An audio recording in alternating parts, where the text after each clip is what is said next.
പിന്നെ മാഡത്തിന്റെ മുഖം കണ്ടാൽ അറിയാം എന്തോ പുലിവാല് പിടിച്ചിട്ടുണ്ടെന്ന്. അങ്ങനെ തോന്നുവല്ലേ? പിന്നെ തോന്നും. ഇപ്പൊ എന്തെങ്കിലും തോന്നൂ? ആ, ഇപ്പൊ ഒന്നും തോന്നില്ല. പക്ഷേ ഉള്ളിൽ എന്തോ ഒരു കള്ളത്തറുള്ളത് പോലെ. ഒരു പ്രശ്നമുണ്ട് രാജു. എന്ത് പ്രശ്നം? അത് ഞാൻ പിന്നെ പറയാം. റോഹനെ അങ്ങോട്ട് അച്ഛന്റെ റൂമിലേക്ക് പോയത് രാജു കണ്ടായിരുന്നോ? ഇല്ല. വർമ്മ സാർ എന്നോട് ഈ ഫയൽ എടുത്തുകൊണ്ട് വരാൻ പറഞ്ഞു. ഇന്ന് കളക്ടർ ഓഫീസിൽ സബ്മിറ്റ് ചെയ്യേണ്ട ഫയലാ. ഓക്കെ. അല്ല, അച്ഛന്റെ റൂമിൽ നിന്ന് എന്തെങ്കിലും ശബ്ദം കേട്ടിരുന്നോ? എന്ത് ശബ്ദം? അച്ഛൻ റോഹനുമായിട്ട് സംസാരിച്ച് എന്തെങ്കിലും ഉറക്കെ പറയുന്നതായിട്ടോ? ഇല്ലല്ലോ. കുഴപ്പമൊന്നുമില്ല. എന്ത് പറ്റി മാഡം? എന്താന്ന് വെച്ചാ പറയേ, നമുക്ക് പരിഹാരം ഉണ്ടാക്കാം. ഏയ്, ഇതെങ്ങനെ രാജു വിചാരിച്ച പരിഹാരം ഉണ്ടാവുന്ന കാര്യമല്ല. ഓഹോ, അപ്പോ പ്രശ്നങ്ങളെല്ലാം സ്വന്തമായിട്ട് സോൾവ് ചെയ്യാൻ തുടങ്ങി. ആ, ചില പ്രശ്നങ്ങളൊക്കെ സ്വന്തമായിട്ട് സോൾവ് ചെയ്യുന്നതല്ലേ നല്ലത്. അതെ, ഈ ഒരു സ്പിരിറ്റ് എപ്പോഴും ഉണ്ടായാ മതി.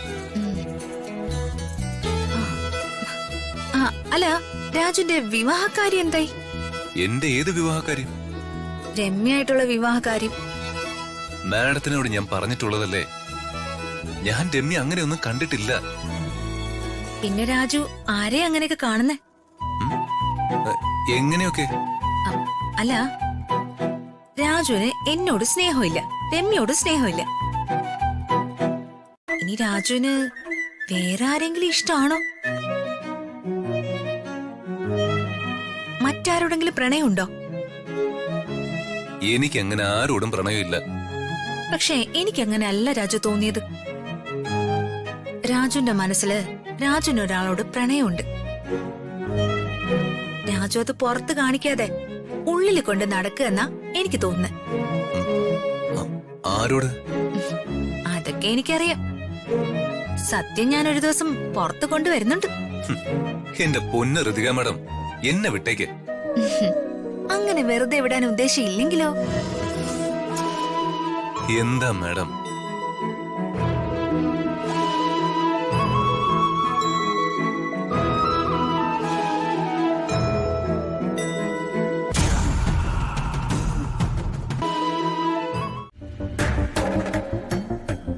ഇവൻ എന്റെ പി എ ആയതുകൊണ്ട് പുകഴ്ത്തി പറയുന്നൊന്നല്ല. ഇവൻ ശരിക്കും ഒരു കമ്പ്യൂട്ടർ മനുഷ്യനാണ്. ഇവൻ എന്ത് വേഗത്തിലാണെന്നറിയാമോ ഓരോ ജോലികളും ചെയ്തു തീർക്കുന്നേ, അതും ഒരു മിസ്റ്റേക്ക് പോലും ഇല്ലാതെ. അതെ, രാജു അച്ഛന്റെ ഒപ്പം കൂടിയതിനു ശേഷം അച്ഛന് കൂടുതൽ ഉയർച്ചകൾ ഉണ്ടായതെന്ന് അച്ഛൻ ഇടയ്ക്കിടയ്ക്ക് പറയാറുണ്ട്, അല്ലേ അച്ഛാ? അത് പിന്നെ എപ്പോഴും ആവർത്തിച്ച നിങ്ങൾക്കൊക്കെ ബോറടിക്കണമെന്ന് കരുതിയാ ഞാൻ ആ കാര്യം പറയാത്തത്.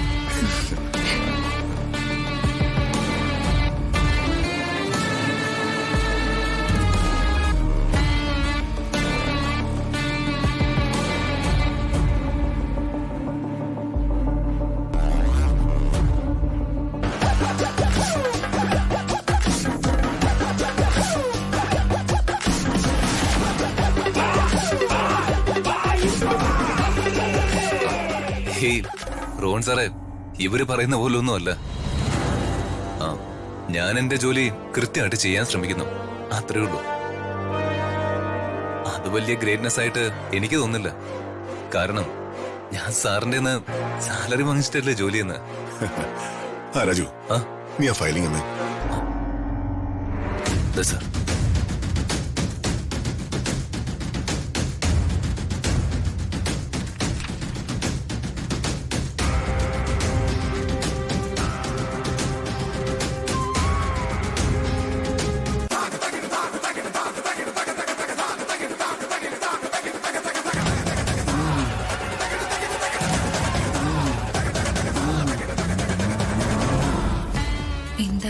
ഇവൻ അച്ഛനോട് എല്ലാ കാര്യങ്ങളും സംസാരിച്ചിട്ടുണ്ടെന്നാ തോന്നുന്നത്.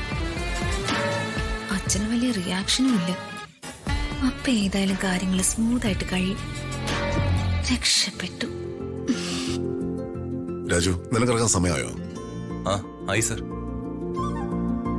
ഫയൽ സബ്മിറ്റ് ചെയ്യാനുള്ള സമയമായി. ഓക്കെ, ഞാൻ ജസ്റ്റ് ഒന്ന് നോക്കിയെന്നേ ഉള്ളൂ. അവസാനം വരെ നോക്കി വെരിഫൈ ചെയ്യേണ്ട കാര്യമൊന്നുമില്ലല്ലോ. ഏയ് ഇല്ല സർ, ഞാൻ 1-2 തവണ റീചെക്ക് ചെയ്തതാ. എങ്കിൽ ഞാൻ സൈൻ ചെയ്തേക്കാം.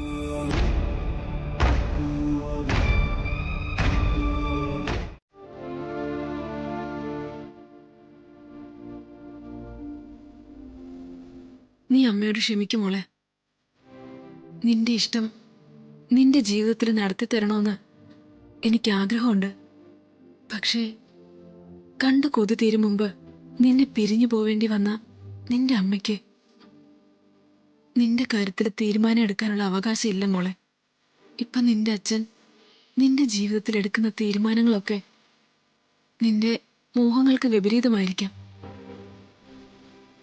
അത് മകളുടെ മനസ്സറിയാത്ത നിഷ്കളങ്കനായ അച്ഛന്റെ തെറ്റുകളാ. നിന്നെ ഉയർത്തിരുന്ന അച്ഛന്റെ മനസ്സിലിപ്പോ നിന്നോട് സ്നേഹമുണ്ട്. ആ സ്നേഹം അദ്ദേഹത്തിന്റെ എല്ലാ തെറ്റുകളും തിരുത്തി നിന്റെ ജീവിതത്തിലെ വലിയ വെളിച്ചമാകുന്നൊരു ദിവസം ഉടനെ ഉണ്ടാവും മോളെ.